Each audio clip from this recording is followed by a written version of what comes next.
थोड़ी आवाज उठा दो, हमारा गला बैठ गया है। भारत माता की। आज के इस बहुत ही ऐतिहासिक और विशेष कार्यक्रम में जो हमने पूरे हिमाचल प्रदेश में महिलाओं के लिए समर्पित किया है, मातृशक्ति को समर्पित किया है। हमारे बीच में आज के इस कार्यक्रम में माननीय शिक्षा मंत्री श्री गोविंद सिंह ठाकुर जी और वर्चुअल माध्यम से हमारे साथ सभी मंत्रीगण जुड़े हुए, विधायकगण जुड़े हुए हैं और विभाग के मंत्री राजेंद्र गर्ग जी। यहां हमारे पास कुल्लू के इस कार्यक्रम में आदरणीय श्री महेश्वर सिंह जी, पूर्व सांसद, पूर्व विधायक, माननीय विधायक श्री शौरीलाल जी, सुरेंद्र शौरी जी, एचपीएमसी के हमारे vice chairman Shri Ram Singh ji, agro industries के हमारे वाइस चेयरमैन युवराज बौद्ध जी, हमारे बीच में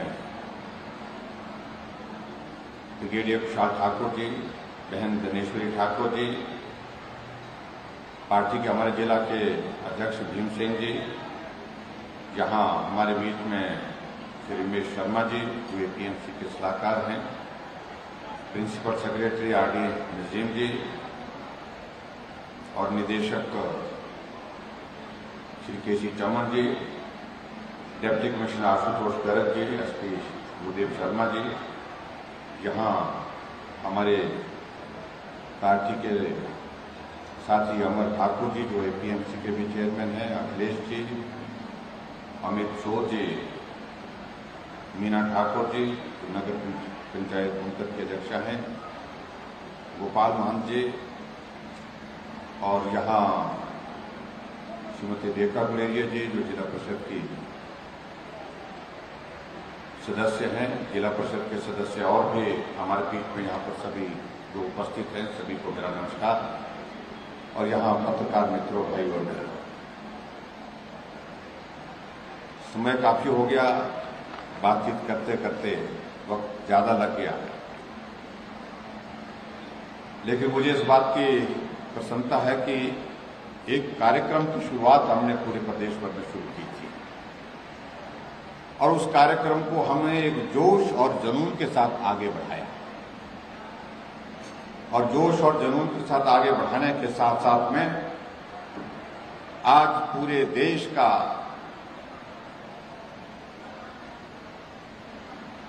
अगर हम पूरा मानचित्र देखें उसमें हिमाचल प्रदेश एकमात्र ऐसा प्रदेश है जहां हर घर में गैस का चूल्हा पहुंचा है।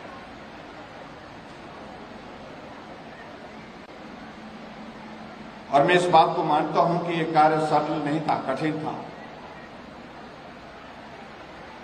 आदरणीय प्रधानमंत्री जी ने जब से देश की बागडोर संभाली है प्रधानमंत्री के बतौर,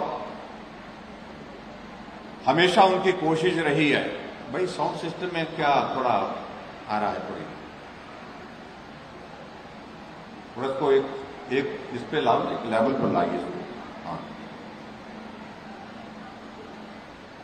आदरणीय प्रधानमंत्री जी ने एक प्रयत्न किया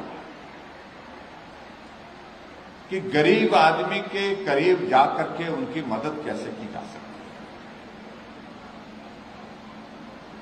और इसलिए प्रधानमंत्री बनने के पश्चात उन्होंने एक नहीं नई बहुत सारी योजनाओं की शुरुआत की और जो योजना चली हुई थी उन योजना को मजबूती के साथ लागू करने के लिए काम किया।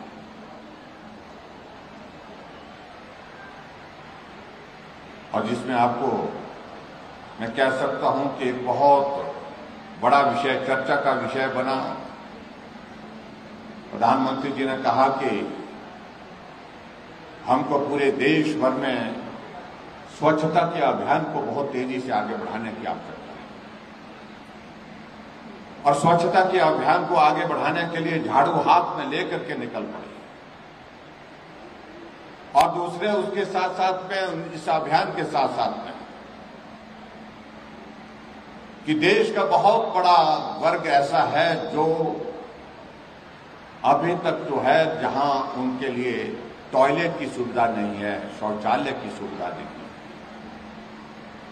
कुछ लोग कई तरह की टिप्पणियां करने लगे कि यह देश के प्रधानमंत्री और देश के प्रधानमंत्री झाड़ू लेकर के स्वच्छता की बात किए जा रहे हैं, टॉयलेट की बात की जाए, बड़ी बात करनी चाहिए, राष्ट्रीय स्तर की अंतर्राष्ट्रीय स्तर की बात करनी चाहिए। लेकिन उनका ये सारा काम करने का एक दृष्टिकोण इसलिए था कि उन्होंने देखा कि देश का बहुत बड़ा वर्ग जिस कठिनाई के दौर में से गुजर रहा है, सबसे पहले हमको उनके लिए प्राथमिकता के आधार पर मदद के रास्ते खोलने होंगे। और इसलिए पूरे देश भर में हर घर में शौचालय की सुविधा हो, उसको सुनिश्चित करने के लिए यहां दूसरे प्रदेशों में, उत्तर प्रदेश में खासतौर से उस शब्द का, उस टॉयलेट का इस्तेमाल शब्द के रूप में नहीं, उसके लिए इज्जत धर्म करके सबसे बड़ी घटना जिनके महिलाओं को सशक्तिकरण की दिशा में हम भाषण दे करके आगे नहीं बढ़ा सकते, उनके लिए व्यवहारिक रूप से उनके जो जीवन की रोजमर्रा की कठिनाइयां हैं उनका समाधान हमको तलाशना होगा, उनके समाधान के लिए हमको काम करना होगा। इसलिए उन्होंने कहा कि बहुत बड़ी परेशानी के दौर में जो माताएं बहनें हमारी गुजरती हैं, उनमें से कुछ एक समस्याओं के समाधान के लिए प्राथमिकता के आधार पर काम करने की आवश्यकता है। इसलिए उन्होंने इस तरह से स्वच्छता के साथ साथ में इज्जत घर की शुरुआत की पूरे देश भर में, और पूरे आज तक का भारतवर्ष का इतिहास टूट गया शौचालय, टॉयलेट बनाने की दृष्टि से। और आज हम इस बात को देखते हैं कि बहुत कम घर ऐसे रह गए जहां पर अभी तक शौचालय की सुविधा नहीं। इसी तरह से आगे बढ़कर के उन्होंने एक बात को लेकर के और भी सोचा, कितनी कठिनाई होती है गरीब परिवार के बीच,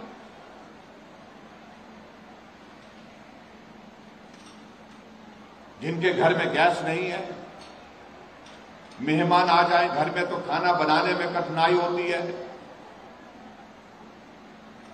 घर को साफ सुथरा रखने के लिए बहुत बड़ी कठिनाई का सामना करना पड़ता है, और उस धुएं के चूल्हे में काम करते हुए जब घंटों बीत जाते हैं हमारी माताओं और बहनों के, उनके स्वास्थ्य पर कितना बुरा असर पड़ता है, इस बात को उन्होंने बहुत करीबी से समझाया। और समझने के बाद उन्होंने तय किया कि हम देश में एक योजना की शुरुआत करेंगे, हम ज्यादा से ज्यादा प्रयास करेंगे गैस का चूल्हा हर गरीब तक पहुंचे, ऐसा प्रयास करने की उन्होंने शुरुआत की।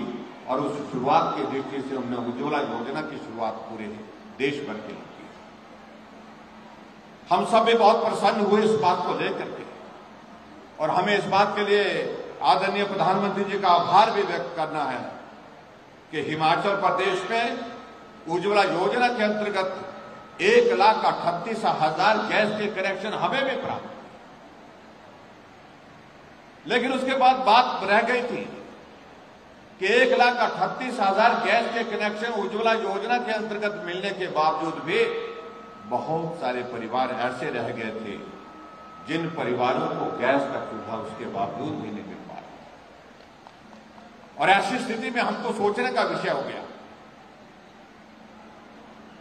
और मुझे कुछ महिलाएं मिली जब हमने ये उज्ज्वला योजना के अंतर्गत गैस का चूल्हा बांटना शुरू कर दिया, और बांट करके हमने सबको जो उस कैटेगरी में आते थे, उस क्राइटेरिया में आते थे, उन परिवार को गैस का चूल्हा मिल गया। लेकिन कुछ महिलाओं ने अलग से कहा कि हमें भी गैस का चूल्हा चाहिए।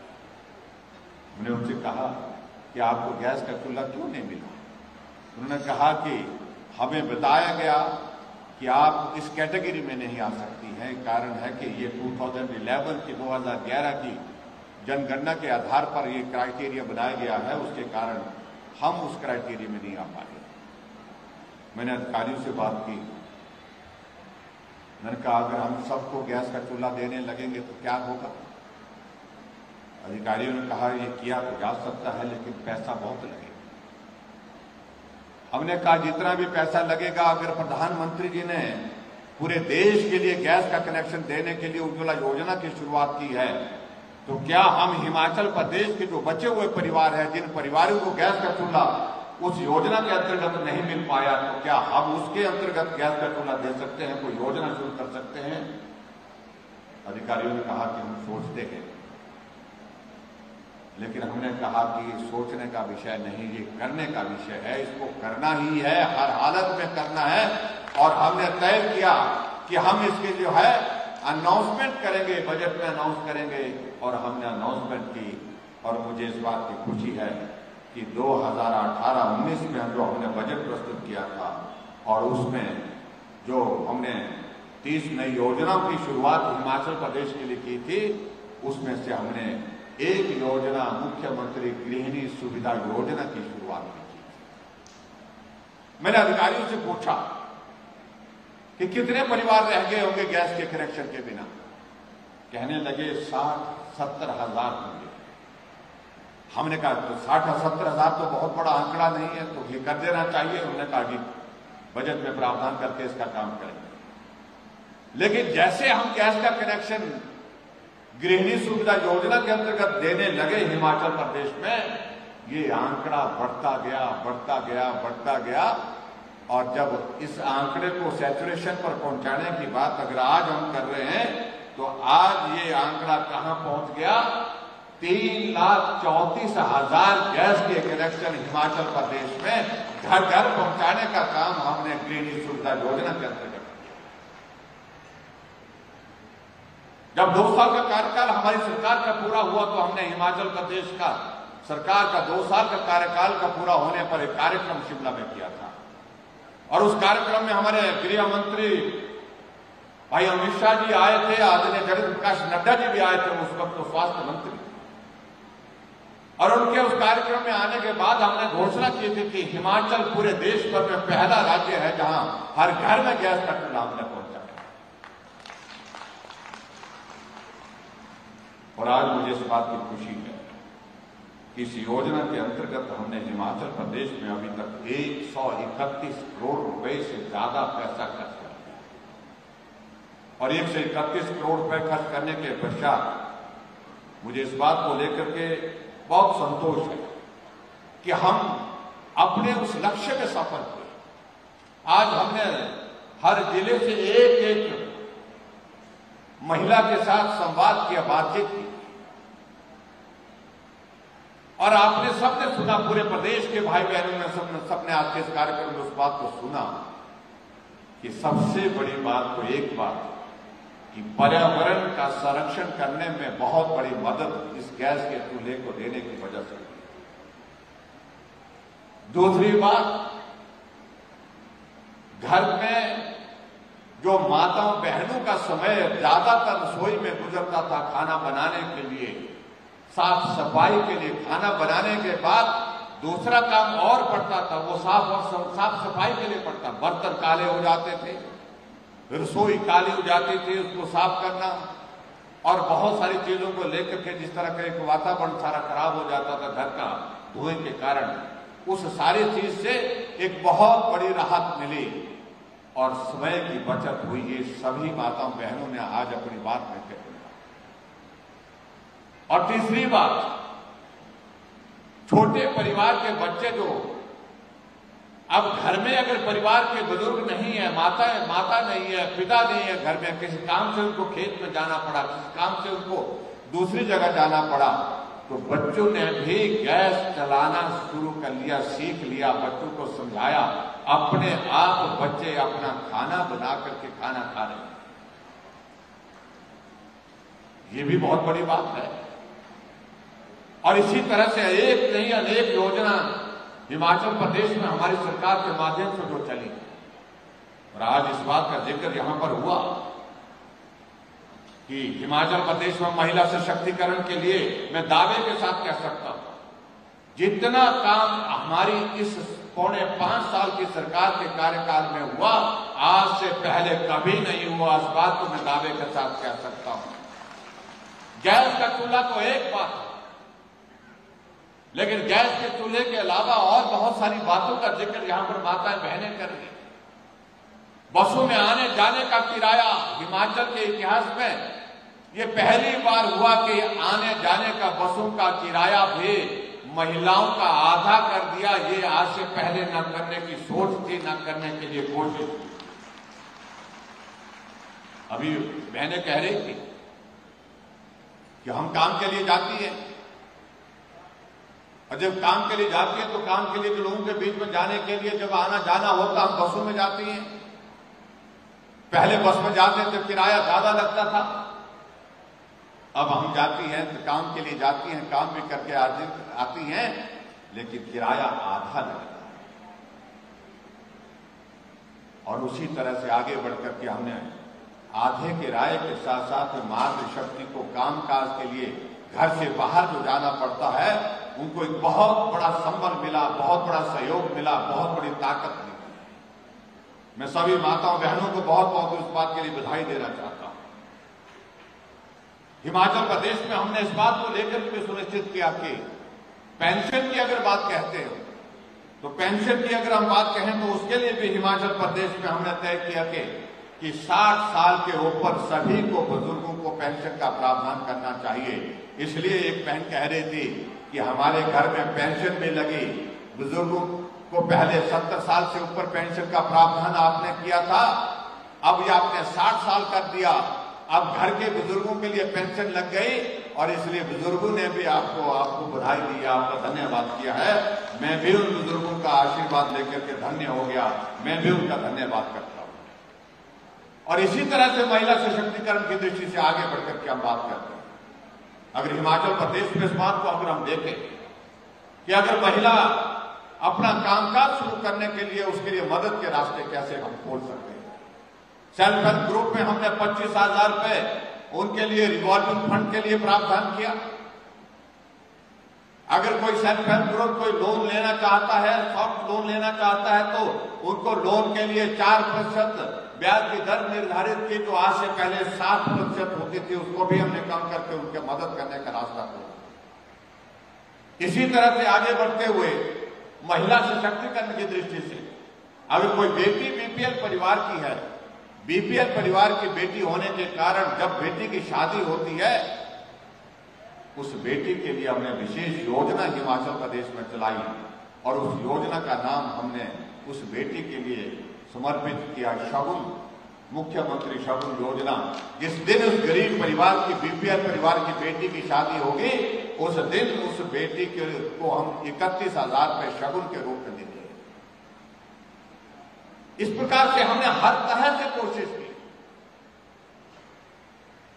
और मैं एक बात और कहना चाहता हूं कि आगे बढ़कर के कोई महिला अपने पांव पर खड़ा होना चाहती है, अपना कारोबार शुरू करना चाहती है, कुछ स्टार्टअप शुरू करना चाहती है, मुख्यमंत्री स्वावलंबन योजना उनके लिए हमने समर्पित की, जहां 1 करोड़ रुपए का लोन मिलेगा, उसमें से 35% महिलाओं के लिए रखा हमने, विडो और दूसरी महिलाओं के लिए, सबके लिए हमने कहा 35% सब्सिडी, यानी कि 1 करोड़ अगर लोन लेंगे तो 35 लाख रुपए सब्सिडी के रूप में हम सरकार की ओर से देंगे।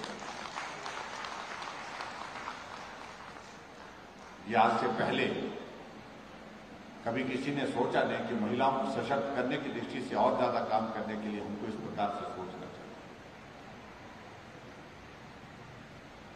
अभी गोविंद जी कह रहे थे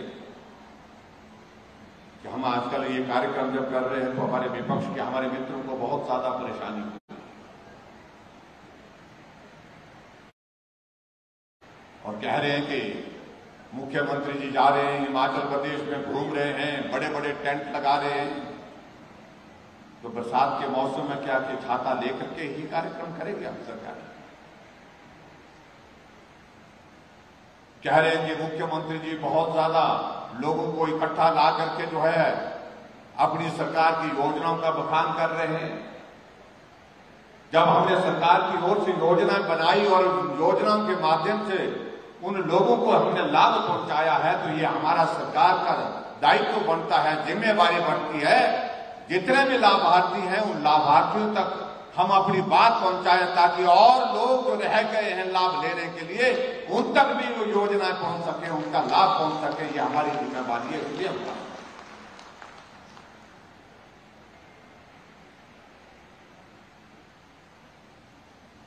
आज हमने पूरे हिमाचल प्रदेश में इस कार्यक्रम का आयोजन इसलिए किया। क्या हमने कहा कि हमने 3,34,000 महिलाओं को रसोई में गैस का चूल्हा पहुंचा करके एक पुण्य का कार्य किया है। मैं समझता हूं पुण्य का कार्य मैं इसलिए कह रहा हूं कि क्या हालत होती थी हमारे गांव की। अगर जिंदगी का अगर आप लोग आज भी जिक्र करें तो मैं गांव में जिंदगी का बहुत बड़ा हिस्सा गुजारा हूं। जब सुबह 5 बजे का समय होता था, 4:30 बजे, 5 बजे मेरे बुजुर्ग 5 बजे से पहले उठ जाते थे और उठते ही आवाज आती थी लकड़ी को तोड़ने की, लकड़ी को काटने की, क्योंकि चूल्हा तब जलेगा जब लकड़ी उसमें डाल करके जो है जलाने का काम शुरू।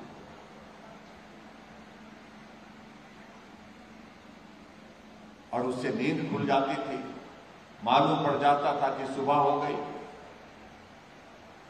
क्योंकि सब लोगों को काम में जाना होता था। सुबह पानी गर्म करना, खाना बनाना शुरू हो जाता था। उसके बाद जल्दी खाना खा करके चाहे वो खेत को जाना है, किसी और काम के लिए जाना, वो काम शुरू हो जाता था। और सबसे बड़ी बात तो ये होती थी कि धुएं के कारण जो हालात घर के होते थे वो तो एक जगह। अभी एक बहन कह रही थी, अपनी बात को कह रही थी कि रसोई हमारी इतनी गंदी हो जाती थी, काली हो जाती थी, कोई मेहमान अगर घर में आता तो उनको रसोई में ले जाने की हिम्मत नहीं हो पाती। इसलिए नहीं हो पाती थी कि वहां पर रसोई में धुएं के कारण सारा रसोई जो है वो सारी रसोई काली हो जाती थी, गंदगी फैल जाती थी। अगर कोई बैठता था तो कपड़ों में भी कालिक लग जाती थी, हाथ में भी कालिक लग जाती थी, मुंह में भी लग जाती थी। उससे निजात हुई है। ये अगर काम अगर पूरे देश के अंदर सबसे पहले जिसको युद्ध स्तर पर करने के लिए अगर किसी प्रधानमंत्री जी ने सोचा तो हमारे देश के यशस्वी प्रधानमंत्री नरेंद्र भाई मोदी जी ने सोचा। और इस काम को जब आगे पहुंचाया, जब इस काम को आगे बढ़ाया, जब प्रधानमंत्री जी से हमारा मिलना हुआ कि हमने कहा कि हिमाचल प्रदेश में हमने हर घर में गैस का चूल्हा पहुंचाया, और इस बात को सुनकर के उनको सचमुच में प्रसन्नता हुई तो उन्होंने मुझे सारी योजना की जानकारी मांगी कि किस प्रकार से आपने इस योजना को लागू किया। हमने कहा इस प्रकार से हमने इस योजना को लागू किया।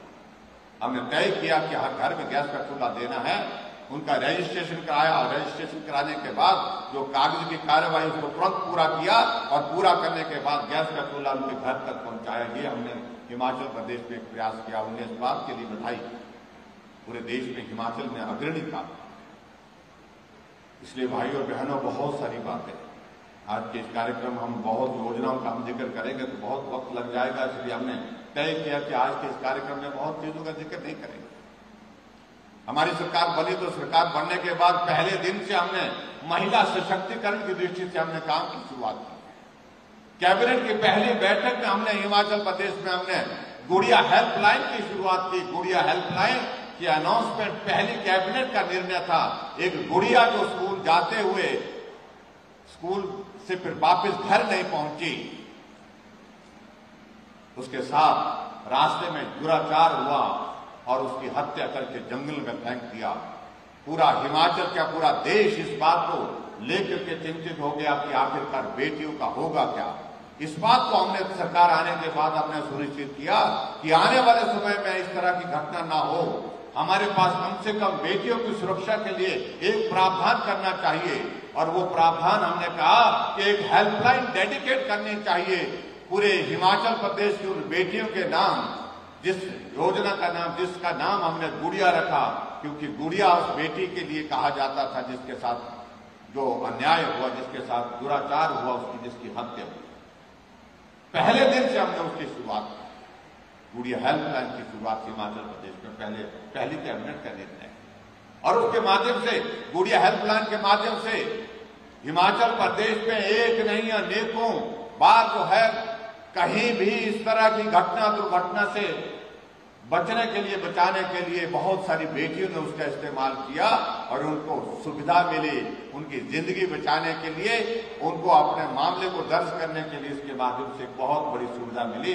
इस बात को मैं आपके बीच में इसलिए कह रहा हूं कि हमने पहले दिन से सरकार बनने के बाद शुरुआत की महिला सशक्तिकरण की, बेटियों को बचाने की। ये मैं आपके बीच में कहना चाहता हूं। जिले भाइयों बहनों, मैं आपके बीच में आज के इस कार्यक्रम में यही कहना चाहता हूं। अभी आज के इस कार्यक्रम में हमने ये तय किया कि हमारी इस गृहिणी सुविधा योजना के अंतर्गत हमने हिमाचल प्रदेश में अब के इस बजट में कुछ और भी एडिशंस की थी, जिनका जिक्र यहां से हमारे साथियों ने भी किया। माननीय मंत्री जी जो हमारे साथ जुड़े थे उन्होंने भी इस बात के लिए किया। और मैं ये जरूर कहना चाहता हूं, हमारी इस योजना के तहत 2,51,000 लाभार्थियों को एक अतिरिक्त निःशुल्क रिफिल और 40,000 लाभार्थियों को 2 अतिरिक्त निःशुल्क रिफिल दिए जा चुके हैं। ये मैं आपके आज से पहले जो मैं आपका इसकी बात कर रहा हूं। और अब जहां तक बात अभी की बात आती है, अगर अब प्रधानमंत्री उज्ज्वला योजना और मुख्यमंत्री गृहिणी सुविधा योजना के अंतर्गत गैस कनेक्शन सहित 3 रिफिल निःशुल्क उपलब्ध करवाए जा रहे हैं। 3 रिफिल जो है निःशुल्क उपलब्ध करवाए जा रहे हैं।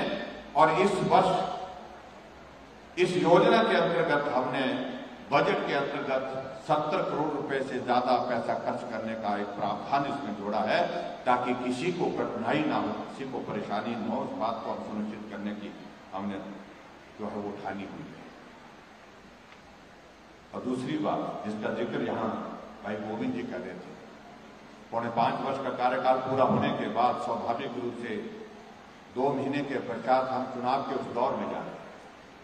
और मैं आप सबसे यही निवेदन करना चाहूंगा कि जिस प्रकार से हिमाचल प्रदेश में अपने जन कल्याण नीतियों के माध्यम से हमने गरीब लोगों की सेवा करने की कोशिश की, उन योजनाओं को आम जनता तक पहुंचाने के लिए जितने भी हमारे लाभार्थी हैं उनके माध्यम से उन बातों को पहुंचाने के लिए हम प्रयत्न करें। और हिमाचल प्रदेश में आने वाले समय में इस बात को हम सुनिश्चित करेंगे, जो बात यहां कही कि अब रिवाज पूरे देश में बदल गया है, रिवाज पूरे देश में बदलने की बात हुई और ये परिस्थिति आज के इस दौर में हर जगह शुरू हो गई। जो कांग्रेस पार्टी लंबे समय तक सत्ता में रही, आज वो देश में गिने चुने राज्य में रह गई है। अगर आज भी वहां उन प्रदेशों में चुनाव हो जाए तो वहां से भी सफाई हो जाए। और ये परिस्थिति अगर बनी, उसकी वजह ये बनी है क्योंकि उन्होंने देश में जन भावनाओं को कभी सम्मान नहीं किया, जन भावनाओं के अनुरूप काम नहीं। आदरणीय प्रधानमंत्री नरेंद्र भाई मोदी जी जब से देश के प्रधानमंत्री बने, 8 साल का कार्यकाल प्रधानमंत्री के बतौर उनका पूरा हो गया। और हमारे लिए सौभाग्य की बात है कि हिमाचल प्रदेश में आकर के उन्होंने कहा कि 8 साल का कार्यकाल का पूरा होने के पश्चात में हिमाचल प्रदेश से पूरे देश के साथ बात करना चाहता हूं। शिमला आए और शिमला आए कि रिज के मैदान में, और रिज के मैदान में आने से पहले आदरणीय प्रधानमंत्री जी माल रोड जब पहुंचे तो माल रोड में अपनी गाड़ी छोड़ करके शिमला की माल रोड पर पैदल निकल पड़े। ये अपना हिमाचल है जहां इस माल रोड पर मैं कई वर्षों तक चलता था, टहलता था, साथियों के साथ बात करता था। आज भी पैदल चल करके हम इस माल रोड पर जाकर के रिज के मैदान पर पहुंचेंगे और पैदल पहुंचने के बाद वहां पर देश को संबोधित किया, पूरे देश के साथ बात की। ये हमारा सौभाग्य है। और हिमाचल प्रदेश में, हिमाचल प्रदेश के लोगों का मन में भी, दिल में भी नरेंद्र भाई मोदी जी हमारे देश के प्रधानमंत्री के प्रति जो आदर का भाव, प्यार का भाव है, मैं कह सकता हूं कि इस प्रकार का भाव कभी हमने किसी के दिल में देखा। मैं आप सबसे यही कहना चाहता हूं, इस रिश्ते को हमने और मजबूत करना है। एक प्रधानमंत्री अटल बिहारी वाजपेयी जी थे जो हर साल कुल्लू आते थे, मनाली में रुकते थे, कविता लिखते थे, कविता सुनाते थे, मेरा अपना हिमाचल, हिमाचल मेरा अपना घर। ये सौभाग्य सिर्फ भारतीय जनता पार्टी के हम सब लोगों को है कि हमारे देश के 2 प्रधानमंत्री जो हिमाचल को अपना घर मानते हैं। चाहे अटल जी की बात कहें, चाहे आज नरेंद्र भाई मोदी जी की अगर हम बात करें, इसलिए ऐसे नेताओं की भावनाओं का सम्मान करना हम सभी हिमाचल वासियों का दायित्व है। और भावनाओं का सम्मान करने की अगर मैं बात कहूं तो सबसे बड़ी बात यही है कि हमें उस नेतृत्व को मजबूत करना है जो भावनात्मक दृष्टि से हिमाचल के साथ जुड़ा है। और वो नेतृत्व नरेंद्र भाई मोदी जी के रूप में, और उनको हमको मजबूत करना है, इस रिश्ते को मजबूत करना है। डबल इंजन की सरकार जिसका हम जिक्र करते हैं, जिस सरकार के माध्यम से हिमाचल प्रदेश के लिए, विकास के लिए अनेक रास्ते खुले। आप कल्पना करिए, कांग्रेस की सरकार जब तक थी, केंद्र की कोई भी योजना हिमाचल को मिलती थी और उस योजना में हमको आधा पैसा जमा करना पड़ता था, आधा पैसा केंद्र देता था, 50-50 था। कुछ जगह 60% हमको देना पड़ता था, 40% केंद्र देता था। कुछ जगह 40% हम देते थे, 60% केंद्र देता था। लेकिन नरेंद्र भाई मोदी जी ने कहा, हिमाचल जैसे छोटे राज्य के लिए, पहाड़ी प्रदेश के लिए हमको कुछ और सोचना चाहिए। हिमाचल 10 पैसे देगा और हम 90 पैसे केंद्र से देंगे। 90-10 की रेशो में हिमाचल प्रदेश के विकास के लिए केंद्र से मदद मिलना शुरू हुई, जब देश के यशस्वी प्रधानमंत्री के नाते आदरणीय प्रधानमंत्री नरेंद्र भाई मोदी जी ने जिम्मेवारी सौंपी। यह अंतर है जिस अंतर को समझने और समझाने की मुझे लगता क्या हो सकता है। आज हमारे कांग्रेस के नेता उछल उछल करके बोलते, हमें क्या मिला? तुम्हें कुछ मिला तो ना मिला, लेकिन घर जाकर के देखिए, तुम्हारे घर में भी गैस का कनेक्शन कहीं ना कहीं हिमाचल प्रदेश की सरकार या केंद्र सरकार मोदी जी की सरकार के माध्यम से मिला होगा। या तो उज्ज्वला योजना का होगा, या उज्ज्वला योजना का नहीं तो गृहिणी सुविधा योजना का जो है गैस का कनेक्शन, जिस पर आप खाना बना रहे हैं, खाना खा रहे हैं। मैं उन मित्रों को ये कहना चाहता हूं, उनको इस बात को नहीं भूलना चाहिए, उनको इस बात को याद कराना चाहिए। जो पूछते हैं कि हमें कुछ नहीं मिला, उनके परिवार में भी कोई ना कोई सदस्य ऐसा होगा जिसको पेंशन लगी होगी, जो भारतीय जनता पार्टी की सरकार के दौरान लगी होगी। इस बात को भी मैं समझता हूं कि उनको समझना होगा।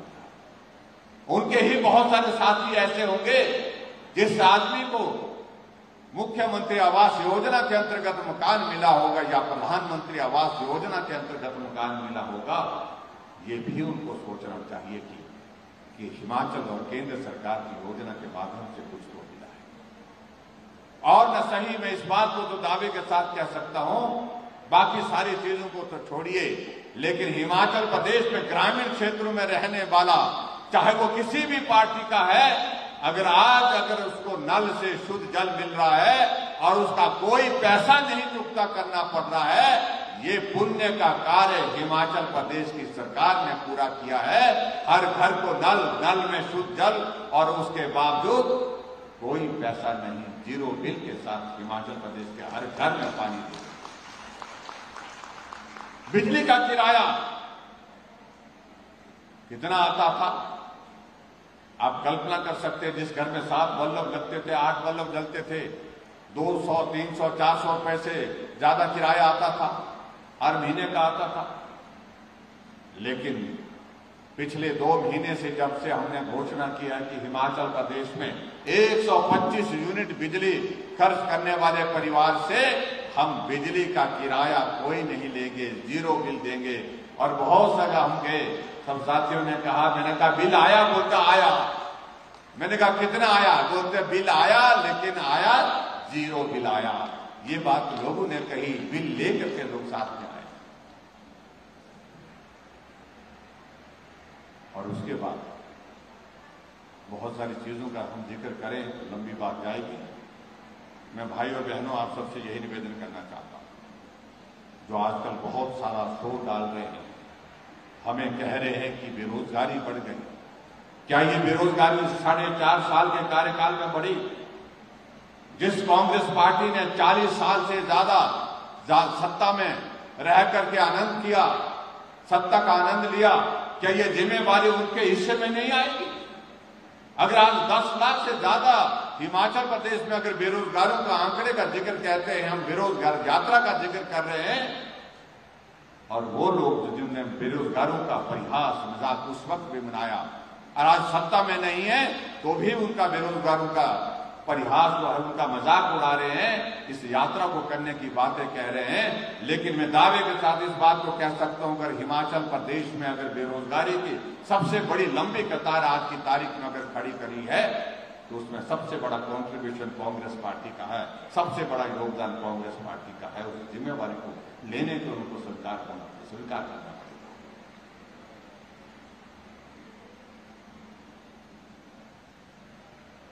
इसलिए मेरा आप सबसे यही निवेदन है, आने वाले समय में जो चुनाव होगा उसमें आप सबका आशीर्वाद चाहिए।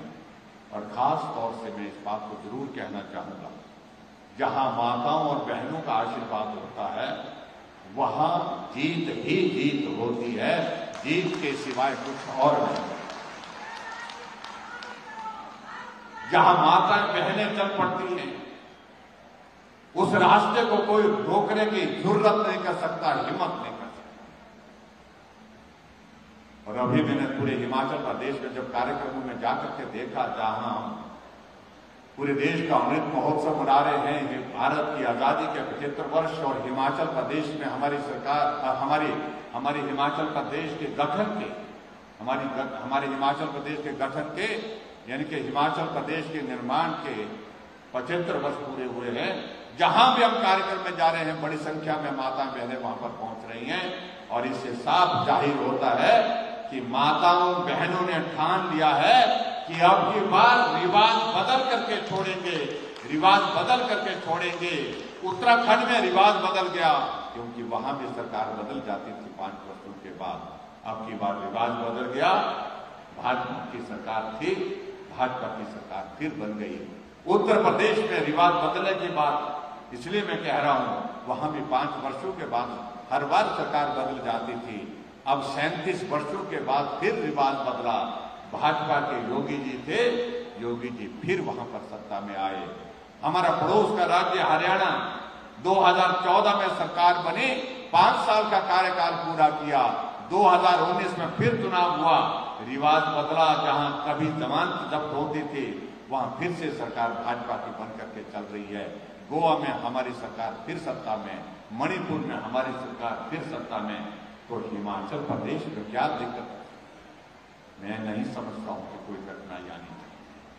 इसलिए कि देवभूमि हिमाचल प्रदेश है और देवभूमि हिमाचल प्रदेश के लोगों ने ईमानदारी के साथ काम किया है, ईमानदारी के साथ इस प्रदेश को आगे बढ़ाने में अपना योगदान दिया है।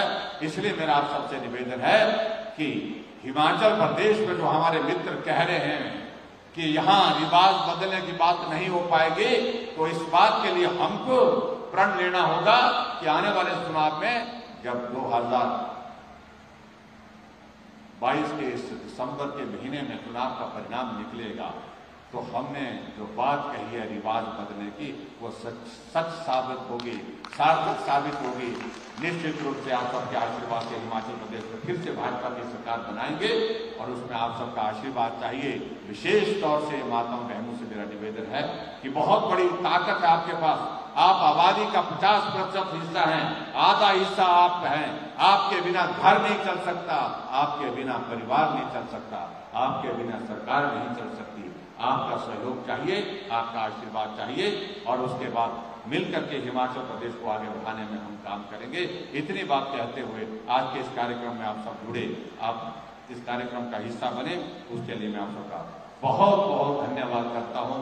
बरसात का मौसम है और बरसात के मौसम में अब की बार नुकसान बहुत हुआ है। पिछले 24 घंटे में लगभग हिमाचल प्रदेश में 32 लोगों की दुखद मृत्यु हुई, और जो हमारे लिए बहुत पीड़ा का विषय है।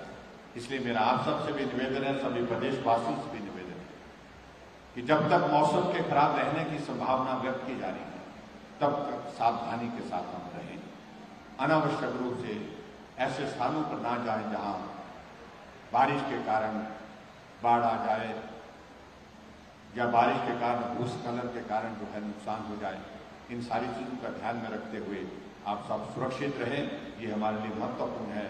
इतनी ही बात कहते हुए आप सबके आज के इस कार्यक्रम में शामिल होने के लिए बहुत बहुत धन्यवाद। नमस्कार, जय हिंद, जय हिमाचल।